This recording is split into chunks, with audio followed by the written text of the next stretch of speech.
40, and the client buys the item and says, okay, I will give you 40. You have reached a right decision. So communication basically has to do with exchange from one person to another, from one party to another, leading your conversation to a right decision.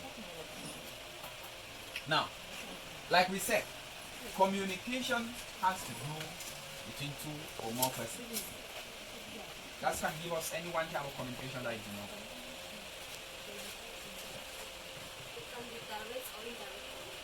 Okay, direct or indirect communication. Let me okay. So communication, there is oral communication, there is verbal and non-verbal. Alright, verbal and non-verbal. Alright, okay. Any other person wants to try it? Violence and non-violence. But radical people. It's either you accept or you must accept. Okay, so let us look at the different types of communication that we have. So in all we have 5 types of communication. You have the very first one, which is the verbal, the most common, widely used. But you will be shocked to know that in the course of you communicating using the verbal communication style, you are still bringing in aspects of these other ones. So we have the verbal communication like what we are doing now. You have the non-verbal communication. You see, I'm not talking to you standing like a single pendulum, right? At least I am doing some action. That is communication. It's just like if I enter here and I don't talk, but I make action. Some people might understand what I'm saying. That is still communication. You have listening. As I'm talking, you are listening. You must not necessarily tell me that yes, for me to be sure that you are listening. Just the fact that you are nodding. Just the fact that you are responding, maybe through your actions, tells me that we are together. You have written communication. Like what you people are doing now. Or let me say you have an information to pass. And you don't have, let's say, a cell phone or something. You can just write a note and you place it and you go. Somebody comes and takes it, read it, maybe the person does what you indicated in that paper. That is communication. Then you have visual communication when you are doing your video call on your phone, when you are WhatsApping, Facebooking, and so on. Other person is responding. That is another form. So in all, there are times in which you are exercising the first one, and these ones automatically cancel. Presentation, at least you should have areas in which can make your audience feel like lighten up. It shouldn't be all about A times B times C plus this plus that. No. It should be such that in the course of your learning, you also make them feel relaxed, you make them feel okay. Then the next you have persuading. Now you are making your audience to see the need of maybe trying out what you are teaching them. You are also persuading them in the course of it. You are making them to see reasons to learn how to bake cake, to learn how to fry pancake. Economy is widely placed. That means there's one mismatch. Presidents come from teachers, ministers come from teachers. There's nobody that there's no economy without a teacher. Okay, a teacher, okay, baking is better than a baker is better than a teacher. Okay, everybody becomes a baker. Who stabilizes the economy? Inflation, if things are falling apart, inflation everywhere. Who brings about the people who stabilize the economy? With teaching, you base your mind just on theory practice. You don't do practical. If you don't practice as a teacher or as a baker, how are you going to know that with this specific this is what is needed or what is needed to subtract or what you have to subtract? When to cut your nails, when to cover your cups, where to put your flour, and you will always be present. So I will stand for the fact again and again to confuse you, but to convince you that in the place of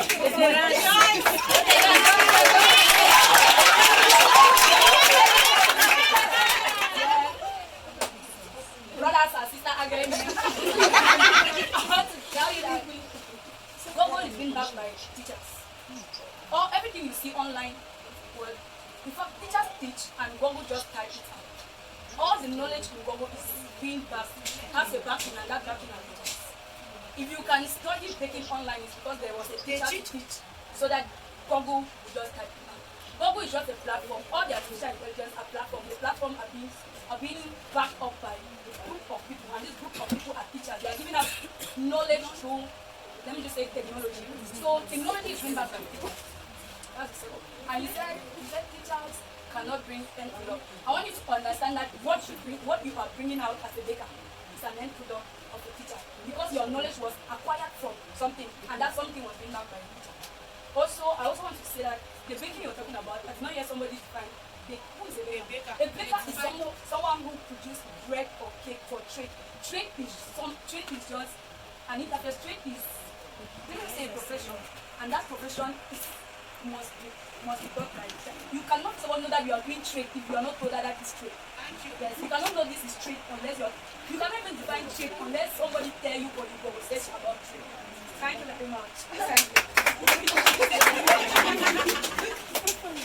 Members of the jury, dear colleagues, good afternoon. My name is Tabe Eyere. I strongly stand for the fact that bakers are better than teachers. Yes, they have been given so many points here. They have been given practicals and notes. It's very important. Knowledge is very important. But I bet you, there is this common saying, practice makes perfect. A baker bakes. A baker bakes. For instance, if a teacher can give something like salt is not. A baker researches. You research and you know that no, if I put salt in this, if I put this in this, it will work. So a baker practices more better than a teacher. So you cannot come and tell me that no, a teacher, because I go home and I practice, and the more I practice is the more I have more knowledge on that. So you cannot tell me that. And I want to correct something. Somebody said here that a scientist was taught, and I want to tell you that a scientist is a researcher. A scientist researched. A scientist will be shared through maybe through herbs and some other things. Then a scientist was not necessarily for. Thank you. That you have undergone a training in baking. And also, nowadays, you don't just do things to do. You must be able to justify what you are doing. You cannot say that, okay, I know how to make plain cake. If you want to make plain cake, put flour, put butter. Some of us who can just go to the kitchen, we mix things, and it come out nice, and you serve. Is that the essence? Is it only the eating, the consumption that is important? You must know the importance of what you are doing. You must know the things you are using. For you to know all those things, you must undergo teaching.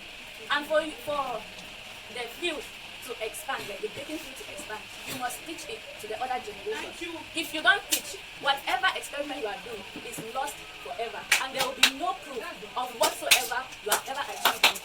Thank you very much. To be a baker, you cannot just mix things and do things. You have to concentrate. Make sure that you put this ingredient before this ingredient and it gives you a good outcome. You might be a teacher, you must not concentrate. Nowadays, teachers just go for the money. They don't care.